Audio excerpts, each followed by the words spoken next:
Welcome to my YouTube channel Pearls Point. और आज हम डिस्कस करने वाले हैं nursing care plan on anaemia. तो सबसे पहला पॉइंट जो होता है एक नर्सिंग केयर प्लान बनाने में वो होता है आइडेंटिफिकेशन डेटा।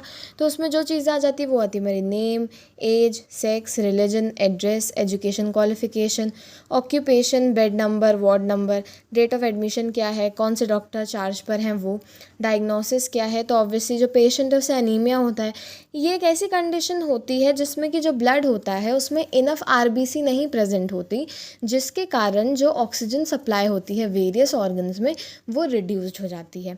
तो सबसे पहले तो हमारा ये हो गया। उसके बाद आ जाती है हमारी चीफ कंप्लेंट्स। तो पेशेंट का नाम है सृष्टि, वो एडमिटेड है सिटी हॉस्पिटल सतना में, जिनकी की चीफ कंप्लेंट्स है कि उन्हें लॉस ऑफ एनर्जी यानी वीकनेस फील कर रही हैं, वो एक वीक से लॉस ऑफ एपेटाइट, भूख नहीं लग रही है, वो इरिटेट जल्दी हो जा रही है और एनजाइटी हो रही है।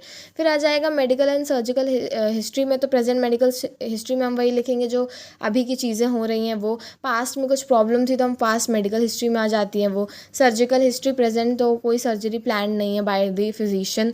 एंड द पास्ट सर्जरी हम पूछते हैं कि आपको पास्ट में आपकी कोई सर्जरी हुई थी क्या, तो उन्होंने बताया कि कोई सर्जरी उनकी नहीं हुई थी। इसके बाद आ जाती है हमारी इन्वायरमेंटल हिस्ट्री। तो हम टाइप ऑफ हाउस देखते हैं, वेंटिलेशन कैसा है, ड्रेनेज कैसा है, water supply, electric supply, socio economic status में स्टेटस ऑफ द फैमिली, कितने अर्निंग मेंबर हैं, टोटल इनकम, घर में कौन सी रिक्रिएशनल फैसिलिटी प्रेजेंट है। फिर आ जाता है पर कैपिटा इनकम। तो यहाँ पे मुझसे एक मिस्टेक है, ये 50,000 डिवाइडेड बाय 6 नहीं होगा, ये 4 होगा, तो प्लीज़ मेक इट करेक्ट।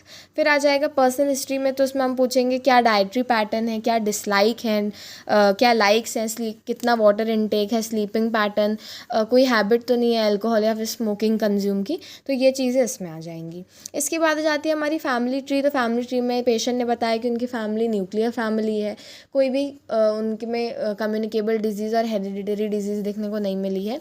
तो ये आ जाएगा हमारा जीनोग्राम और फैमिली चार्ट। इसके बाद आ जाता है हमारा physical examination.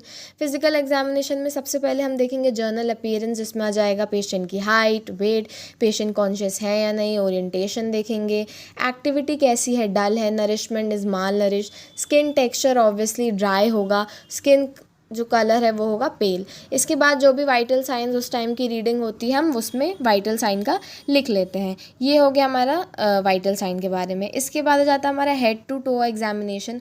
Head to toe examination में सबसे पहले हम स्किन का कलर देखेंगे, टेक्सचर देखेंगे, ऑब्वियसली ड्राई होगा, टर्गर भी टेंटेड है, हाइड्रेशन डिहाइड्रेटेड है, बॉडी येलोइश है थोड़ी। फिर हेयर का देखेंगे तो हेयर में कलर, टेक्सचर, ग्रूमिंग, डिस्ट्रीब्यूशन आ जाएगा।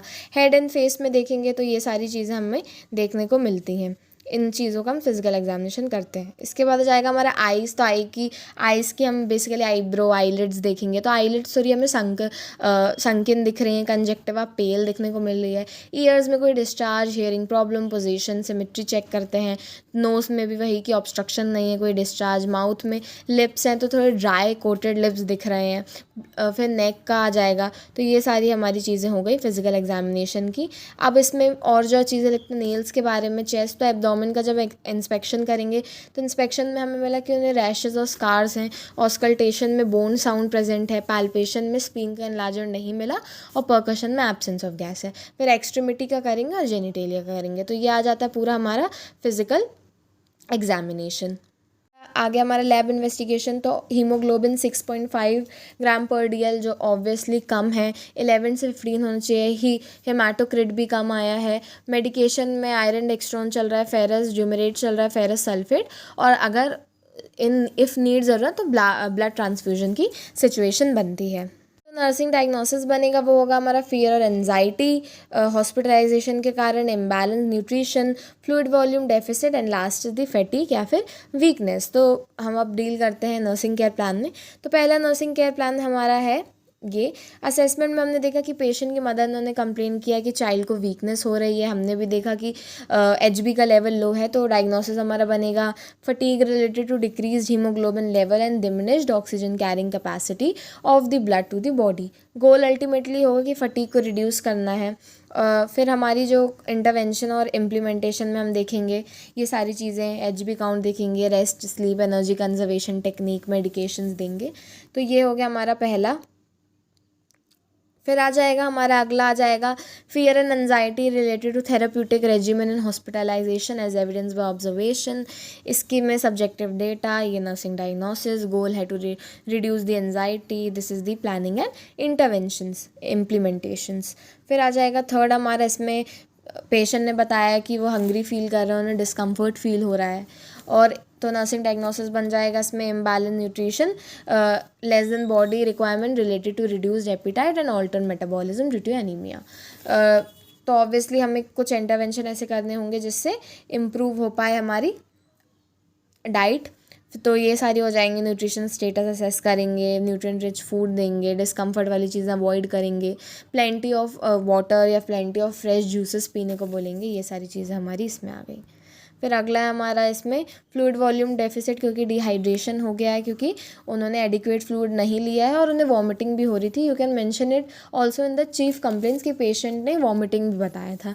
आई forget to mention it in the previous slides, तो आप लिख सकते हैं। तो ये हो गया हमारा, तो अल्टीमेटली फ्लूइड वॉल्यूम, तो this is the planning, implementation and evaluation. तो ये हो गया। फिर आ जाता है हेल्थ एजुकेशन। तो अल्टीमेटली हम बोलेंगे कि अच्छा खाना खाइए, न्यूट्रिशियस फूड, लीफी वेजिटेबल्स, जो आयरन के रिच सप्लीमेंट्स है वो लीजिए, जैसे कि हमारी पालक हो गई, ये सारी चीज़ें लेना है। आयरन रिच्ड फ्रूट्स में आ जाएगा ड्राई फ्रूट, जैसे कि आप डेट्स खा सकते हैं, है ना। फिर आ जाएगा कि आप उनको बोले आयरन सप्लीमेंट आप लेते रहिए, जितना हो सके फ्रेश जूसेस पीजिए। फिर फॉलोअप्स और रूटीन चेकअप के लिए उन्हें हम इनकरेज कर सकते हैं। तो ये था पूरा हमारा चीज़ें जो भी मैंने कवर किया है, सारे इंपॉर्टेंट डिटेल्स जो एक नर्सिंग केयर प्लान में होना चाहिए। So if you like my video, please give it a big thumbs up and don't forget to subscribe my channel and also share with your friends. Thank you.